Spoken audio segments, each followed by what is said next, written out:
He called her just the secretary, but she was the reason he never fell apart. Helen Moore didn't ask for much, not recognition, not praise, just a little kindness, a little dignity, for 7 years. She worked in silence, watching others rise while she stayed still. She knew everyone's schedules, but no one ever asked about hers. She remembered their preferences, allergies, holidays, but no one remembered her middle name. Until one day, someone saw through the silence, and everything she thought she'd buried, her voice, her fire, her worth rose again. This is not just a story of unspoken love. It's about what happens when a woman reclaims the parts of herself the world taught her to hide. Have you ever been told you were just something, just a helper, just a support, just background noise? Then this story is your mirror. If you've ever felt small in someone else's world, tell us in the comments. Your story matters too. Now, let's begin the powerful CEO who never noticed his secretary until she was in someone else's arms. Every morning, Helen Moore arrived before everyone else. She walked the quiet halls of Whitaker Medical Group like a shadow the lights hadn't yet touched. By the time the rest of the office filtered in, grumbling about traffic or discussing weekend plans, Helen had already brewed 2 pots of coffee, set the boardroom for the morning meeting, and placed color-coded folders on her boss's desk, aligned perfectly to the edge. Not once in 7 years had anyone truly seen her. She was 36. But in the fluorescent silence of the office, Helen often felt older, like a reliable clock on the wall, always ticking, always there, but rarely noticed. Her wardrobe was neutral and practical: charcoal cardigans, beige flats, slacks that held no shape. Her hair, once soft and wild in her college years, was now pulled into a low twist every day with the same tortoiseshell clip. No lipstick, just chapstick and a thin layer of morning composure. People in the office knew her name, at least in theory. They called her Helen when asking about printer paper, when scheduling meetings, or when something needed to be urgently smoothed over. But no one asked where she was from. No one knew she had a degree in communications, or that she once dreamed of designing health campaigns that could reach underserved communities. Dreams, like dresses from another decade, sometimes no longer fit. Helen lived alone in a modest townhouse 15 minutes from the office. Her closest companion was a gray tabby named Ollie, who greeted her each evening with yawns and slow tail flicks. Her mother, now in her early 70s, lived nearby in an assisted living center. Helen visited twice a week, bringing cinnamon rolls and stories. The staff always said her mother enjoyed, even on the days she didn't remember who Helen was. Her life was measured in routine: Monday reports, Wednesday calls, Friday calendar reviews. There was comfort in the rhythm, but also a dull ache, like standing outside in winter sunlight, bright, but never warm. She hadn't been on a vacation in 4 years, not since her last serious relationship ended quietly, and with more silence than shouting. He had called her steady, like it was a compliment. Then one day, he stopped calling altogether. The relationship fizzled the same way she did, without anyone noticing. That Tuesday morning began like any other. She arrived at 7:08 a.m., wiped down the meeting room table, replaced an old dry erase marker, and sent a gentle reminder to the procurement team about an overdue supply order. Her boss, Grant Whitaker, wouldn't arrive until closer to 8:30, which gave her time to quietly prep for his 9 a.m. strategy session. At 8:02, her inbox pinged. It was a company-wide email from the new HR director, a cheerful message about workplace wellness and an upcoming team-building hike. Helen scanned the email quickly until her eyes froze near the bottom. Special thanks to our executive assistant, Ellen Moore, for helping coordinate logistics. Ellen, again, it was the 3rd time this year. Different departments, different writers, but always the same mistake. A small error, tiny, even, one misplaced letter, one person less seen. She stared at the name for a moment longer than she meant to. Not with anger, Helen didn't waste energy on that, but with the hollow sting of confirmation. She replied politely, as always, gently correcting the spelling. No response came. At 10:47, someone from the legal team stopped by her desk with a quick, "Helen, could you print that lease file again?" At 11:32, a new intern walked past her 3 times before realizing she wasn't the receptionist.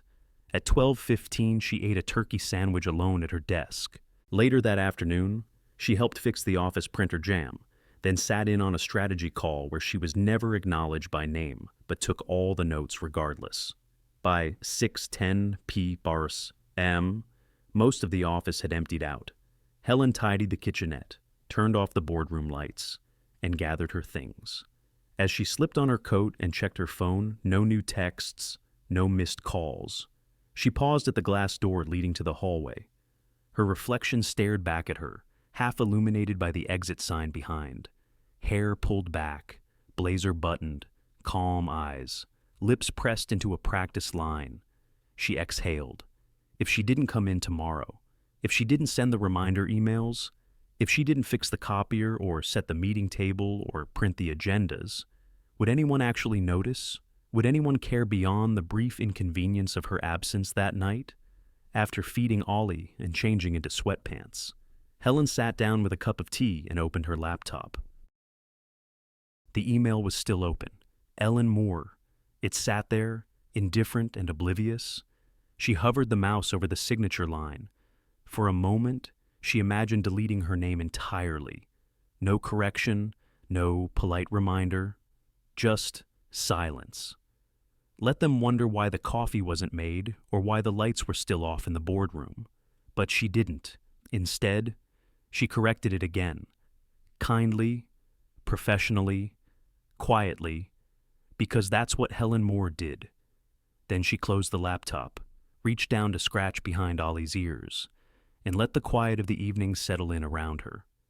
She didn't expect fireworks in life, but sometimes she wondered if she disappeared tomorrow. Would the silence be any different, and more than that? Would anyone even hear it? Grant Whitaker built a healthcare empire but forgot how to build a life. At 45, he lived like a man who had traded one kind of richness for another. His schedule was always full, his inbox constantly active, and his office never messy. But his house echoed at night, and his life, beneath the professional sheen, was as empty as the parking lot he often pulled into before sunrise. He was the face of Whitaker Medical Group, a name passed down from his father, Richard, a visionary in his time. Grant had modernized it, expanded it, reshaped it to fit a new era. Under his watch, the company had grown to national prominence. He'd made headlines for launching free clinic initiatives in rural counties, for investing in early cancer detection tools, for always being 10 steps ahead of everyone else. What no one ever mentioned, because no one dared ask, was that Grant had stopped smiling around the same time Elena died. Elena. She had been everything his world quietly revolved around: smart, luminous, gently irreverent. She had grounded him when ambition threatened to spin him out. Their marriage wasn't perfect, but it had been deeply rooted, real. And when her diagnosis came, it felt like the ground beneath him had been sawed through.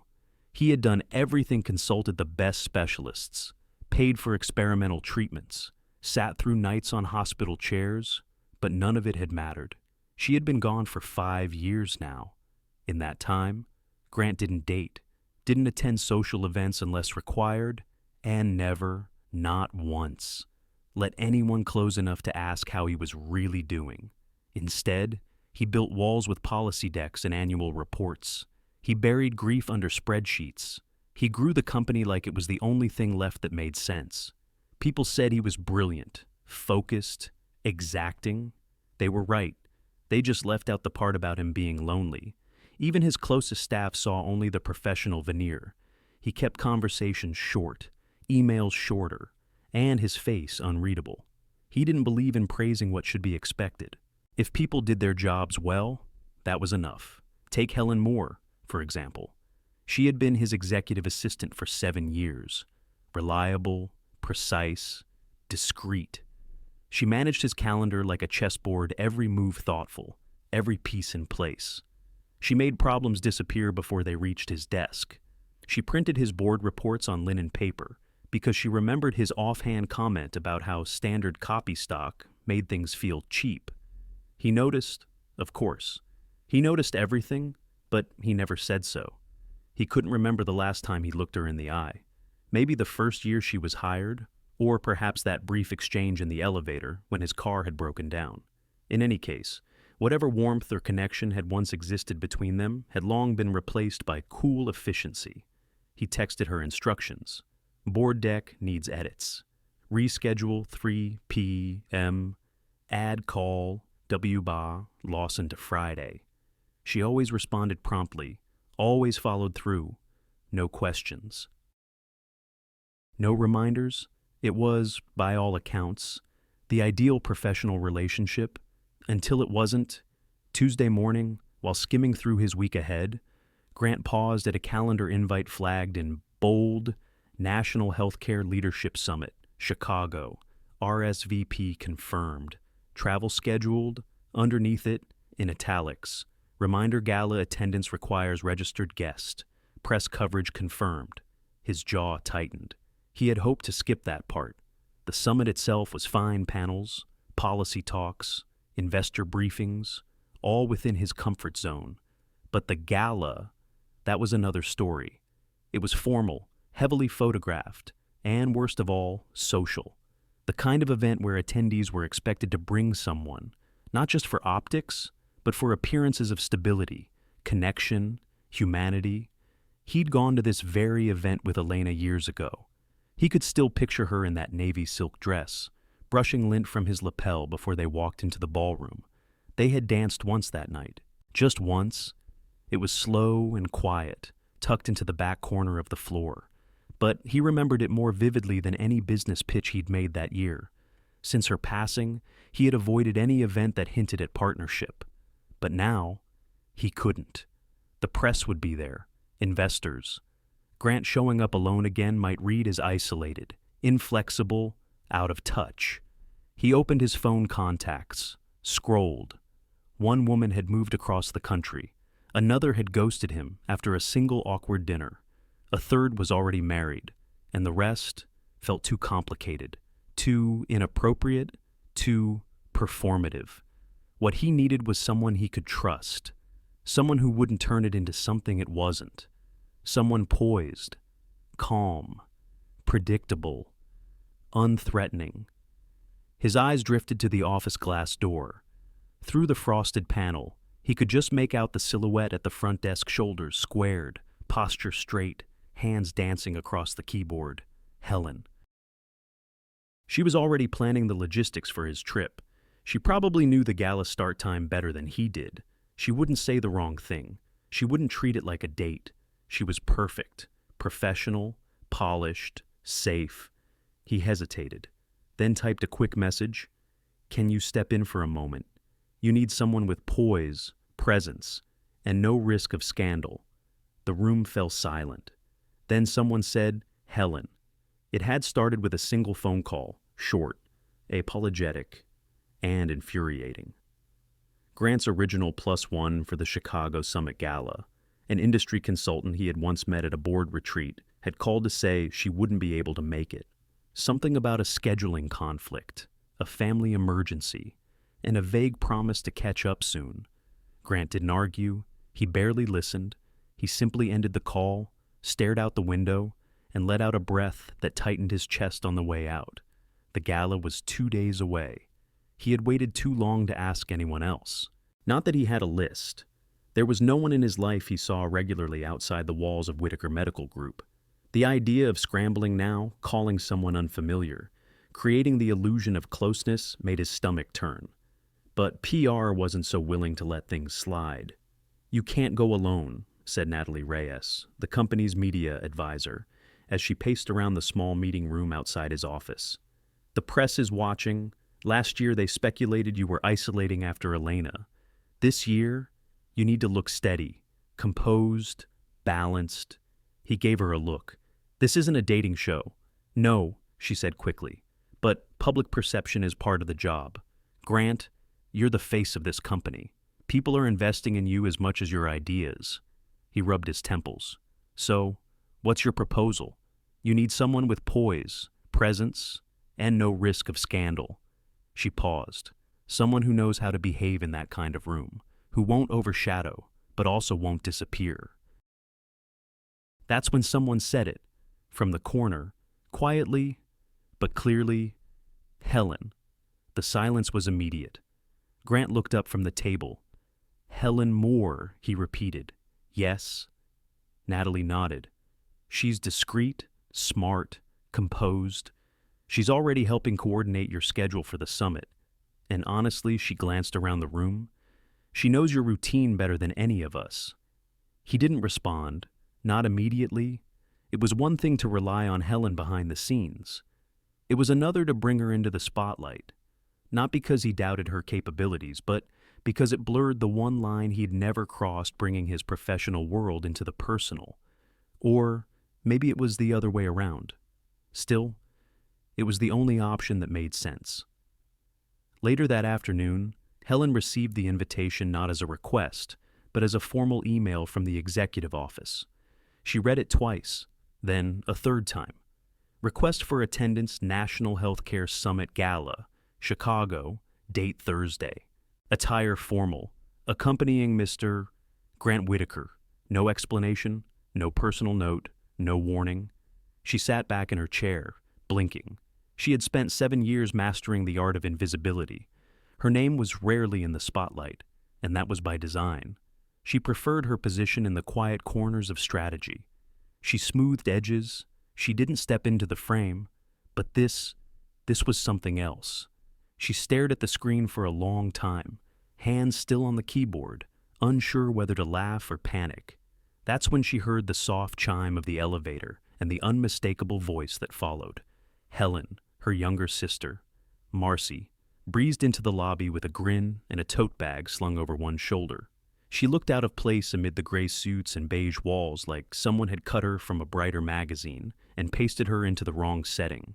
Marcy was a hairstylist by trade, a dreamer by default. The kind of woman who wore red boots in summer and turquoise eyeliner on Mondays.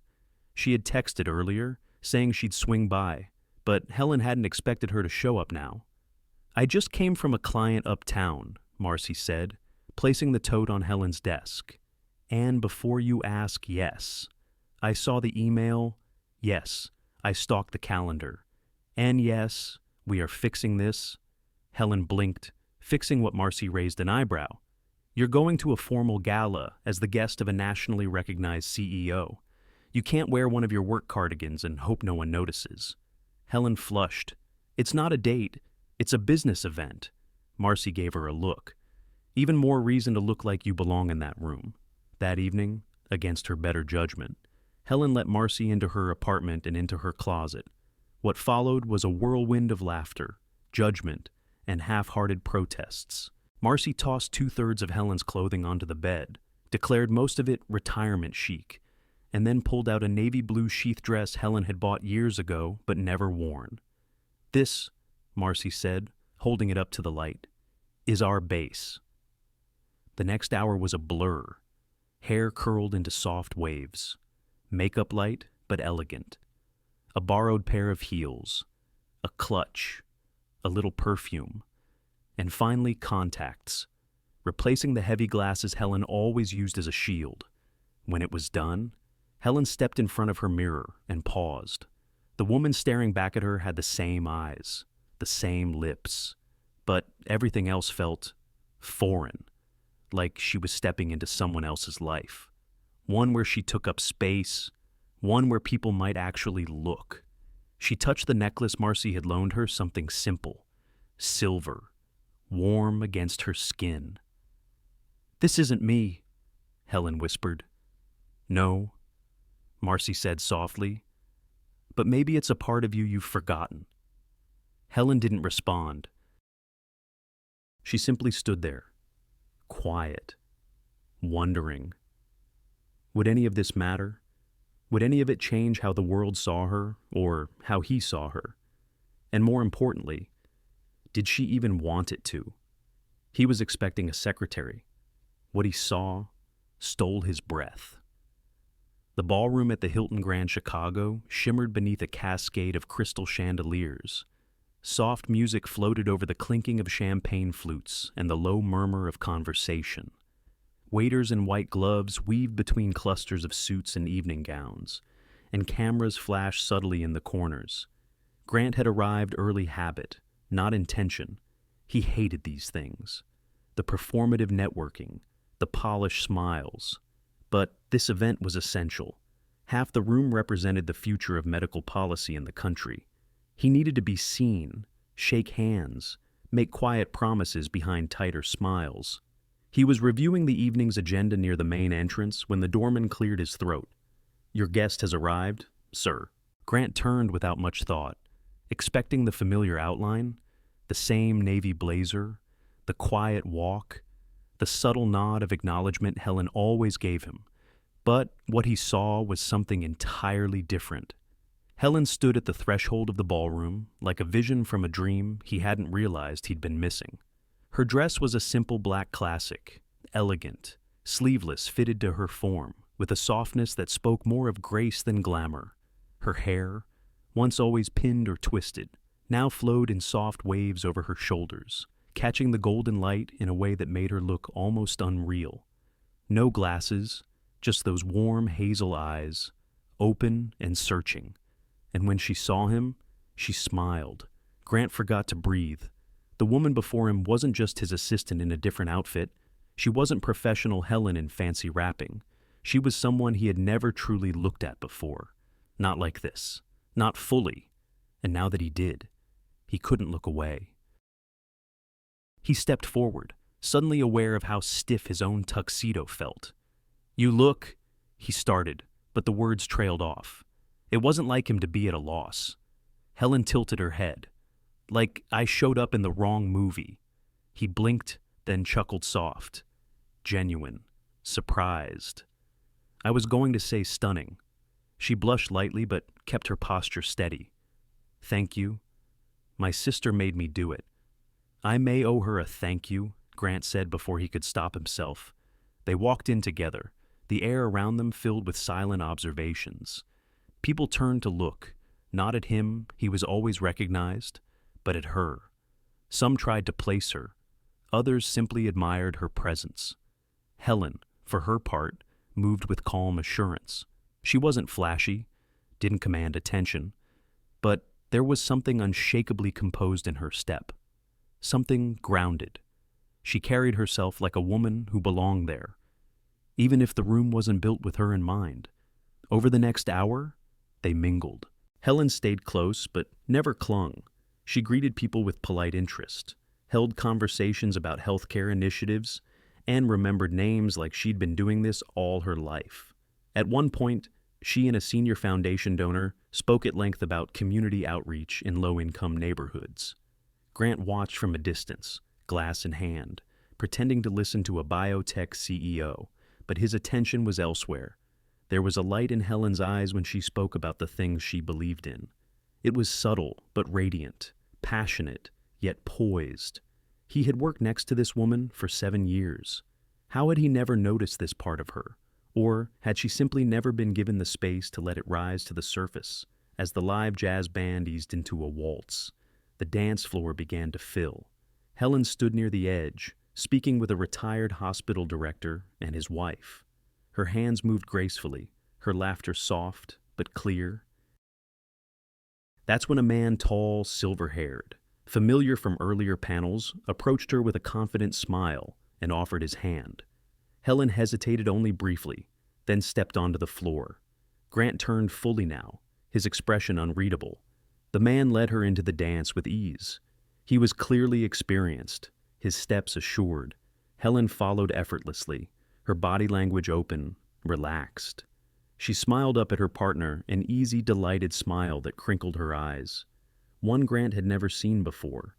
It hit him in a quiet, unmistakable wave. She looked happy, not content, not useful, not efficient, but alive, seen, lit from within. He felt something shift inside his chest, a tension he hadn't even known he carried. It wasn't jealousy, exactly, not yet. It was something softer, deeper, more unnerving. He had assumed he knew who she was, the woman who organized his calendar, who left post-it reminders, who never made small talk unless prompted, who blended into the structure of his day so seamlessly that she became part of the furniture. But this was a woman he didn't know at all, and he couldn't help but wonder what else had he missed, just as Grant started to truly see her. Someone else already had. The music drifted through the ballroom like honey, soft, golden, and just a little too slow.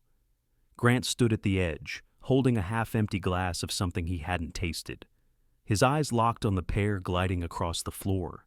Helen moved with such grace, it stunned him again. But it was her partner who finally claimed his attention.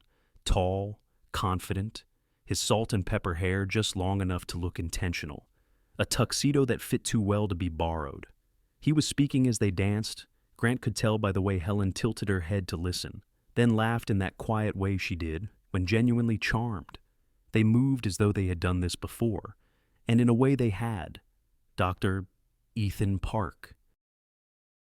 Grant recognized the name from the attendee list. A former medical researcher turned healthcare innovator, founder of a fast-growing startup that focused on patient-centered technology. He had spoken earlier at the summit with surprising warmth for a man surrounded by tech. Even then, Grant had noticed the way people leaned in when Ethan spoke. It wasn't just what he said, it was how he made people feel as though they mattered. Apparently, Helen was no exception. As the music shifted to a livelier beat, Helen and Ethan stepped off the floor. He offered her a drink from a passing tray, and they settled into a quiet corner near the balcony doors. Grant wasn't proud of what he did next. He lingered just near enough to hear, not close enough to intrude, but enough to catch fragments. "I couldn't believe it was you," Ethan was saying. "It's been, 15 years since that student roundtable in Boston." Helen's voice soft, amused. 16, technically. "But who's counting I am?" Ethan replied, smiling. "You asked a question that silenced an entire panel of professors. I remember thinking, that woman's going to change things." Helen laughed, quieter this time. "I think I scared them more than changed them." Still, Ethan continued, "You had vision, passion. I've followed your name in articles, white papers, but I always wondered what happened. Why someone like you wasn't leading her own team." Grant's stomach tightened. "I guess life happened," Helen answered, her tone more hesitant now. "Responsibilities, priorities shift, and some dreams get quieter." There was a pause. Then Ethan said, "Well, I'm building something small but important, and we're missing someone who sees the bigger picture, someone who understands both the system and the people inside it." Helen was still. "I think that someone might be you." Grant turned away before he could hear her answer.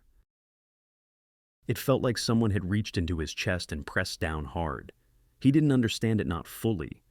Just hours ago, Helen was a fixture in his routine, no more personally considered than his morning black coffee or the spreadsheets she prepared without fail.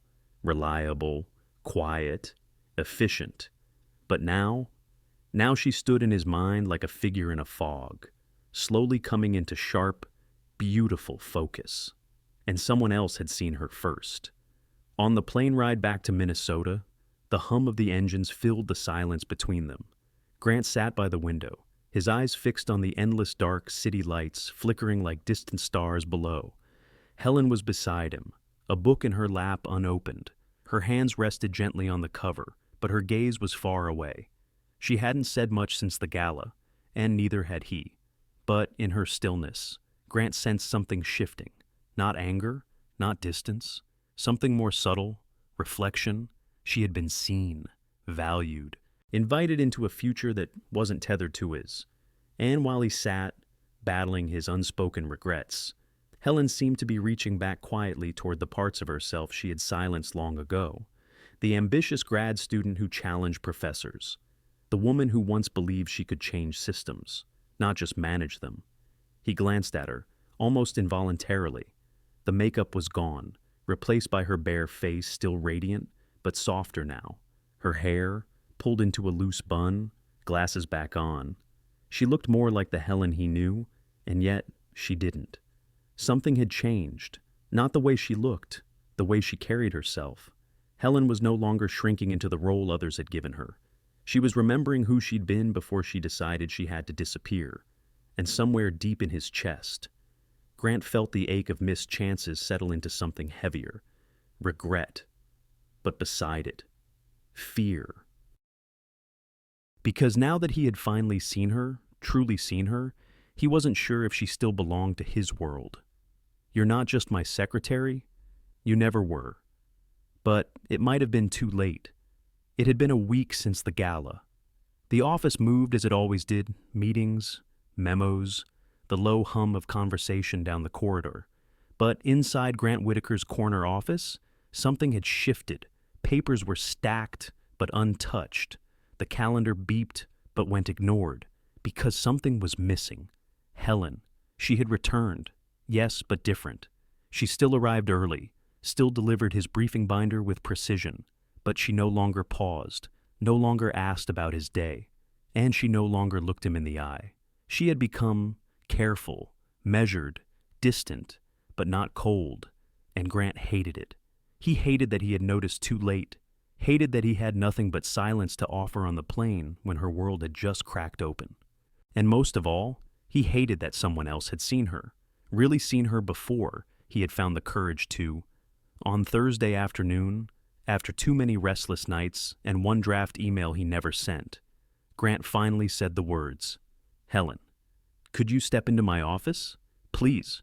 She looked up from her desk, no expression, just a polite nod, as if she'd been expecting it. He stood when she entered, something he rarely did for anyone. He gestured toward the guest chair, but she remained standing, her back straight, hands gently clasped. He cleared his throat. "I won't take much of your time." She waited. Grant took a breath, searching for the right place to begin. There wasn't one. "I realized something last weekend at the gala, and it's taken me a few days to sort out what to do with it." Helen gave a small nod, the kind that meant she was listening, but not necessarily agreeing. "I owe you an apology," Grant said, voice low, "for a lot of things. For not knowing your mother was ill, for not seeing how many times you stayed late to fix my mistakes, for never asking how you were doing, and for treating you like—" He paused, like background noise in my own life. Helen's expression softened, but only slightly. "You've been more than efficient. Helen, you've been the reason I survived the last few years. I didn't say it, but I saw it. In my way." "No," she said gently. "You saw the results, not the person." He flinched at the truth of it. "I thought I was being professional. Controlled. I told myself that was enough. But the truth is, I was scared. Scared to feel anything real after losing Caroline. And you." He paused. "Choosing carefully? You're real in a way I didn't know how to handle." Helen lowered her gaze. "You don't have to explain your grief to me, Grant." I respected it. I still do. "I'm not explaining," he said, stepping closer. "I'm finally being honest." A quiet beat passed between them. "I admire you," he continued. "Your insight, your steadiness, your compassion. You see people, you make things better without ever needing credit. That night, when I watched you speak with Ethan, I saw something in you that shook me. Not because it was new, but because it wasn't. It had always been there, and I just missed it." Helen let out a slow breath. Her voice, when it came, was soft but steady. "You're saying all the right things, Grant?" But he asked, already knowing. "But—" She looked up, eyes clear and calm. If a person only becomes visible when someone else notices them first, then maybe that person was never truly seen at all. Her words hit harder than any accusation could have. Grant swallowed. "I deserve that." "This isn't punishment," she said gently. "It's perspective." He looked down, hands at his sides. The air between them felt heavier now, not with anger, but with the weight of honesty long withheld. "I've been offered a chance," Helen continued. to help build something, to contribute, not just support. With Ethan, he said quietly, yes. And are you going to take it? Helen didn't answer right away. I need time, she said. Time to think, to choose what I want next. For once, I want the choice to be mine. He nodded, slowly. Then take it, he said, but for what it's worth. Helen, if this is the last day I see you sitting outside that door, I'll regret not seeing you sooner for the rest of my life. Her face softened again, not with pity, but with peace. I'll let HR know tomorrow, she said. I'm not quitting yet. I'm just stepping away. She turned, fingers gently brushing the doorknob. Grant watched her, wanting to say something more. But this time, he understood that the silence mattered, too. Sometimes, when someone finally learns to speak their truth, the next right thing is to let the other person walk away free, not bound. Helen didn't look back, but as she stepped out into the hallway, her shoulders were lighter than they had been in years. And for the first time, Grant didn't feel in control. He only felt the quiet absence of someone who had once been invisible, and now, impossibly, out of reach. She left the office, but she took her voice with her and gave it to the world. Helen had never imagined herself in front of a microphone. Her world, for years, had been quiet. Keyboards, elevators, the hush of a copier at 6A, bam. Her voice, though calm and sure, had lived mostly in emails, in color-coded notes, and softly spoken updates just outside a glass-walled office. But that was before. Now, in a warm, sunlit co-working space tucked above a coffee shop in Minneapolis, her voice traveled farther than she ever had. Welcome to Healthwise Voices, she said, her breath steady. Today, we're talking about the people who hold healthcare together quietly, patiently, and often invisibly. It was her third podcast episode. And the first time she didn't feel like she was pretending. Ethan's startup had been a leap one, taken with trembling hands and no promises. But he had made something clear from the beginning. We don't need a secretary, Helen, we need a compass. She didn't fully understand what he meant until the meetings began, ones where she wasn't pouring coffee, but leading conversations. She helped design the editorial flow of the Healthwise blog, shaped its mission into something grounded and clear. Real voices, real care, real systems that worked because of the people no one ever quoted in press releases. She wrote slowly at first, tentatively. Her first piece, What No One Tells You About the Waiting Room, was a quiet reflection on sitting with her mother through long chemo sessions. It wasn't dramatic, it wasn't technical, but it was honest. To her surprise, it struck a nerve. The comment section filled with notes from caregivers, front desk workers, even a hospital janitor who said, "Thank you for seeing us." Helen read each word 3 times. Then she cried, quietly, deeply, not from sadness, but release. The next few weeks moved in steady rhythm. She walked to work when the sidewalks weren't iced over, breathing in air that smelled faintly of roasting beans and distant snow. Her wardrobe, once confined to grays and navy blues, slowly welcomed in soft autumn tones, moss green, cranberry, oatmeal wool, still modest, still her, but no longer armor. She laughed more now. She called her sister back the same day instead of 3 days later. She sent her mother updates with photos, proud of the voice she was growing. And when Ethan asked if she'd be open to co-hosting a live discussion on invisible labor and care systems, she said yes, not because she was ready, but because she didn't want fear to be the only reason she said no.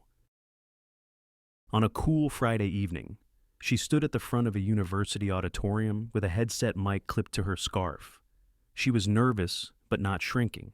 And when the Q&A began, a middle-aged woman in the back raised her hand and said, "Your article helped me ask for the promotion I should have asked for 10 years ago. I just wanted to say thank you."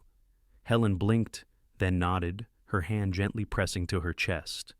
"Thank you," she said softly, voice breaking a little. "That means more than you know." The applause that followed was warm, earnest, She had never felt it before, not the kind that followed PowerPoints and boardroom approvals, but the kind that followed truth. That night, she returned home to her apartment with sore feet, a full heart, and a paper bag of takeout from her favorite Thai place. Her cat, Max, greeted her with his usual sleepy indignation, as if to say, "You're late, but I suppose I forgive you." She laughed, dropping her keys into the ceramic bowl by the door. Her coat slid from her shoulders. She stretched, and then noticed the small brown box on her doorstep. No return address. Just her name, Helen Moore, written in a sharp, familiar script. She didn't open it immediately. She sat with it for a while, hands wrapped around a mug of ginger tea, legs tucked beneath her on the couch. The lights of the city blinked outside, quiet and unbothered. When she finally lifted the lid, her breath caught. Inside was a hardcover book, wrapped in a linen sleeve, Healing Systems Essays from the People Behind the Curtain, compiled by Whitaker Medical Group. She recognized the title. It had been discussed internally for months, but she'd never seen a final version. On the title page, contributing editor, Helen Moore. She blinked, turned the page.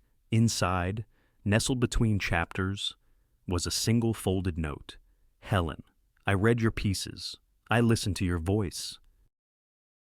I see what I didn't have the eyes or heart to see before. You built the backbone of this company quietly, but now you're building something even stronger, your own voice. Whatever you do next, know this. You were never invisible, not to me, not anymore. Gee."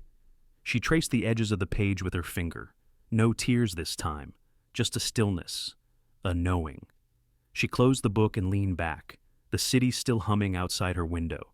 The path ahead was still unfolding, but tonight, with a book in her lap, a candle flickering on the sill, and the memory of applause still ringing in her ears, she felt more herself than she ever had before. And somewhere, deep in the quiet places of her heart, she wondered what doors might open next. A leather notebook, a handwritten note.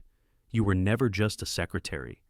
It was still early morning when Helen sat down at her desk, the book from Grant beside her, unopened since the night she received it. The city hadn't quite woken up yet, and the first soft light of winter filtered through the blinds, casting pale golden stripes across her apartment floor. Next to the book, the brown envelope she had almost missed, thicker than the note inside the cover. She hadn't opened it the night before. Something about it felt heavier, not in weight, but in intention. With careful hands, she broke the seal and pulled out what looked like an old leather notebook, its edges worn, the spine softened from years of use. Inside, the first page bore the name Richard Whitaker, Grant's late father, and beneath it, a small note. In Grant's handwriting, "This belonged to my father. He built the company before I ever learned to tie a tie." In his later years, he wrote reflections about leadership, people, regret, hope. I didn't open this until after he passed. I wasn't ready to hear his voice again. But last week, I found something, a page with your name on it. And I knew. I had to share it with you. You were never just my assistant, Helen, not to him, and not to me. Helen's fingers trembled as she flipped through the aged pages, many filled with dense cursive, sketches of office floor plans, thoughts about hospital partnerships, and quotes from books. Then she found it, a page dated 3 years prior, titled simply Miss Moore. She reminds me of Margaret, quiet but unwavering, organized without ego. There's a stillness about her that keeps the place from tipping over when everything else shakes. I worry my son doesn't see her. Not really. He notices performance, but not presence. I hope he learns that real leadership isn't loud. It notices the quiet ones. Miss Moore is one of the rare ones. If she ever leaves, the loss won't be obvious at first, but it will be felt in the small things that stop working, the space that suddenly feels colder, the heart that goes missing when no one's watching. Helen stared at the ink, now slightly faded with time, and felt something in her loosen, not a tear, not a sob, but something deeper, a kind of exhale that reached all the way to her ribs. This wasn't a confession of love. It wasn't a plea to return. It was something harder to find, something she hadn't even known she'd been needing all these years. To be seen, truly seen, without having to ask. The rest of the day passed in a gentle haze. She answered emails, edited an article for the team blog, and walked to a nearby cafe to prep for a panel discussion. The sky outside was pale and overcast, and the air carried that December sharpness that bit just enough to keep you moving. But inside, she moved slower, still carrying the weight and warmth of that page. She thought of Grant, of his father, of the company she'd given 7 years of her life to. Quietly, steadfastly, while never once believing she might be remembered once she was gone. And now she was remembered. Not just remembered, valued, by the man who built the empire, and the son who nearly lost it all chasing its shadow. That evening, her calendar pinged with a soft chime, an email confirmation, subject line, health equity and leadership, winter keynote program. Finalization, she clicked. The message was from Ethan's assistant confirming that Helen had been officially added as a keynote speaker at the upcoming National Health Leadership Conference in Denver. Her panel, The Hidden Pillars. Unseen labor in American healthcare. Her first major stage. She stared at the screen, heart swelling, then scrolling through the agenda, and then she saw it, attendee list preview, just beneath the section for private donors and enterprise registrants. Whitaker Medical Group, G. Whitaker CEO. The air shifted. She wasn't sure if it was nerves or closure or something in between, but the sight of his name didn't cause her chest to tighten. It softened something, instead, because now she wasn't the one who waited by his door. She was the one with something to say, with something to stand for, and, whether he showed up to listen or not, she would speak anyway, for herself, for the quiet ones, for all the names mispronounced, roles overlooked, presence dismissed. This time, the room would hear her, that night, before bed. She opened the notebook again, not to the page with her name, but to another one, dated much earlier. It read, "Leadership isn't about power. It's about who you look at when no one's watching." Helen smiled, closed the book, and placed it gently on her nightstand, right beside her printed speech. This time, he wasn't on stage. He was just one quiet man in the back row listening. The ballroom ceiling soared overhead like the arch of a cathedral, gold-trimmed and silent before the crowd gathered. Rows of chairs filled steadily, murmurs rising and falling like soft waves. Lanyards swayed from necks, hands clutched coffee cups and notepads, and somewhere near the front row, someone adjusted the microphone. Helen stood just behind the curtain, her notes pressed flat against her palms, the pulse in her neck steady but insistent. This wasn't fear, not anymore, it was presence. "Please welcome Helen Moore," the moderator announced. There was polite applause, a few nods of recognition, nothing extravagant, nothing flashy, and that was just right. She stepped forward, in a navy blouse and tailored trousers, simple gold earrings, her hair half-pinned. She looked, as ever, like herself, but not the version that poured coffee or organized flight itineraries. This was the version who knew the weight of invisible labor, who had learned that the smallest hinges often swung the biggest doors. She took a breath and spoke. "I spent years," she began, voice steady, working in the background, managing calendars, anticipating needs before they were spoken, holding up systems that were praised publicly but privately ran on people like me. She paused, letting the truth hang in the air, not accusing, just telling. We called it support work, administrative, non-essential, but without it, the essentials couldn't function. She shared stories of nurses who missed meals to fill out patient files, of janitors who knew patients by name, of aides who remembered birthdays when no one else did. And then, she paused. "I'm not here today because I was promoted," she said. "I'm here because I stopped waiting to be seen." In the back row, Grant sat with his hands folded loosely in his lap. His suit jacket lay across the empty seat beside him. No name badge, no assistant, no fanfare, Just him, eyes steady, heart quiet. He didn't take notes, he just watched, noticing the way her shoulders rose as she breathed between points, the way her fingers danced ever so slightly when emphasizing something meaningful. The calm cadence of someone who wasn't performing but telling the truth of who she was. He felt it all settle in him, a quiet ache and a quiet joy. When the session ended, there was another round of applause, louder this time. A few people stood, others queued to meet her, hands outstretched, notebooks open for autographs, phones discreetly raised for photos. Grant waited, not in line, just nearby, not expecting anything, just hoping for a moment. When the crowd began to thin, Helen looked up and saw him. Not the CEO, not the man in the power suit, just Grant, in the quiet, waiting. They didn't speak right away. He nodded, she smiled, and then, in the soft lull between breakout sessions, he simply asked, "Would you like to take a walk?" Helen looked at him for a long breath, then nodded. The conference was hosted on the university campus where, coincidentally, Helen had studied during undergrad. The two of them walked slowly through the old brick pathways, past tall oaks shedding the last of their leaves.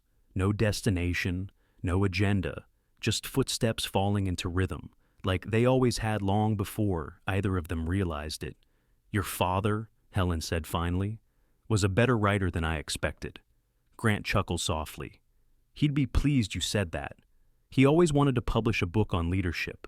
Never got around to it." "You should do it," she replied. "Maybe not about leadership, maybe about noticing." He glanced sideways at her. "I think you'd be the better author on that one," he said. She didn't argue, but she didn't deflect either.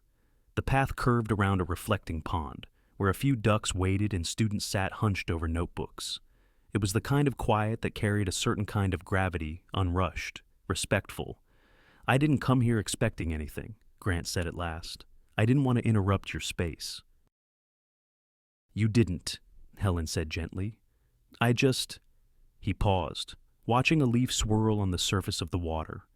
"I wanted to listen, not as your former boss, not even as someone hoping to fix what I broke, just as someone who finally understands what it means to see you." Her throat tightened, but not in pain, just recognition. The kind that happens when someone finally matches the weight of your silence with their own. She turned toward him. "You did see me today," she said quietly. "Thank you." They sat on a nearby bench, side by side, saying nothing for a while. There was no declaration, no grand apology, no rekindling of anything not yet defined, only the warmth of presence, of two people sharing the same space fully, honestly, for once, not bound by titles or history, just by understanding. As the afternoon sun dipped lower, casting long shadows on the pavement, Helen stood first. "I have a panel in 20 minutes, she said with a soft smile. Grant nodded, standing too. "Of course." But before she turned to go, he gently touched her elbow. "If ever you want to walk again, no expectations, I'd like that." Helen held his gaze, then nodded, "Me too." And with that, she turned toward the auditorium, not walking away, just forward, with a lighter step and a heart finally, fully seen. "I came because you're the one person I don't want to miss again." The hotel lobby was quiet that morning. Snow flurries dusted the sidewalks beyond the glass doors, and the warmth inside felt like a soft blanket thick with stillness and unsaid words. Helen stirred honey into her tea. The teaspoon clinked softly against the ceramic, steady, measured, almost meditative. Her panel had ended an hour ago. The closing remarks had just wrapped, and soon the conference would dissolve into airport shuttles and unread emails. She wasn't expecting anyone to linger, certainly not him. But when she looked up, there he was, Grant. Wearing that familiar charcoal coat, hair dusted with snow, eyes softer than she remembered. "Do you have a minute?" he asked. She nodded, motioning to the empty chair across from her. No hesitations now. Not anymore. They didn't start with small talk. No weather, no schedules, no meaningless fillers. Just silence that welcomed truth. And then Grant exhaled, leaning slightly forward. I came, he said slowly, because you're the one person I don't want to miss again. Helen watched him, her expression unreadable, but open. I know I don't deserve to say that, he added, not after everything I failed to notice. Not after all the years you spent making sure everything ran smoothly while I barely looked up. He shook his head. I used to think attention was a currency, that I could give it to people who earned it, or needed it, or helped the bottom line. I didn't know it was a language, one that said, you matter. Helen's fingers tightened around the cup, not out of anger, but because the words were hitting places she'd sealed off long ago. He looked up, meeting her eyes. I don't want to be the man who only realizes someone's worth when she's walking away. Helen was quiet for a long time, and then she smiled, a soft, sad, beautiful thing. I never wanted you to rescue me. Grant, she said, I just wanted you to see me while I was there. You were always there, he whispered. I just wasn't. They took their drinks outside. The snow had slowed, leaving behind a soft hush that blanketed the city in white and quiet. Sidewalks crunched beneath their boots as they walked side by side, no destination. Just the rhythm of two people choosing to share the same pace. Helen pulled her scarf tighter. You know, I used to fantasize about a moment like this. Grant turned to her, brows slightly raised. I used to imagine you showing up, finally noticing me, saying all the things I wanted to hear. She smiled again. But this time, it reached her eyes. And now that you have, I realize I don't need it the same way anymore. Grant nodded, a trace of pride in his expression. You've built something of your own now, he said. I've become someone I like, she replied. And that's why I'm here, he said. Not to offer you anything, not to ask you to come back, just to meet you here, in this version of you. They stopped walking at the edge of the campus park. The trees were bare, but not lifeless. Their branches reached skyward, still standing, still patient, like they knew spring would return in time. Helen turned to face him fully. I don't know what happens next, she said.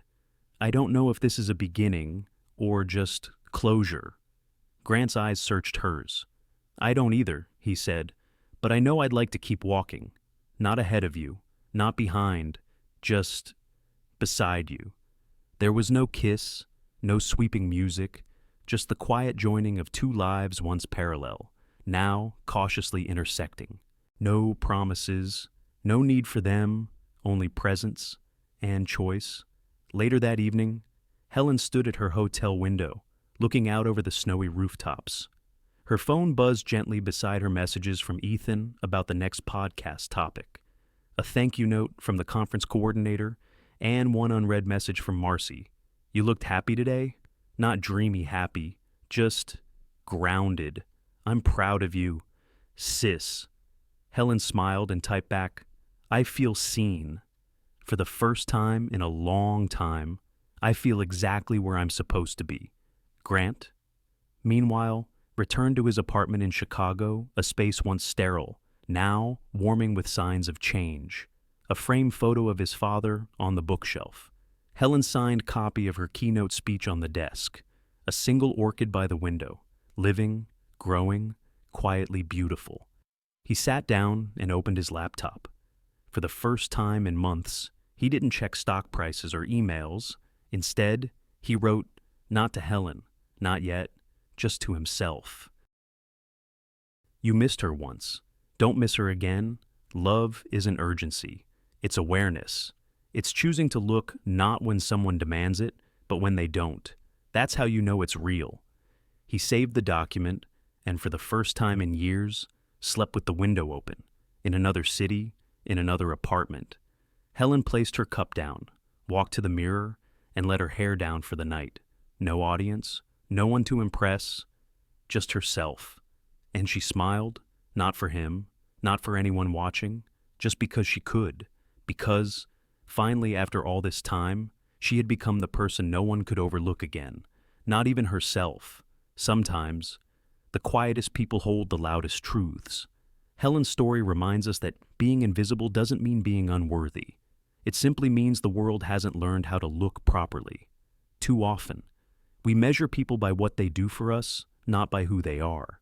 We overlook those who support us silently, the assistant who stays late, the neighbor who checks in, the parent who sacrifices everything without asking for thanks. But love, dignity, and value aren't loud. They live in the background until someone finally listens.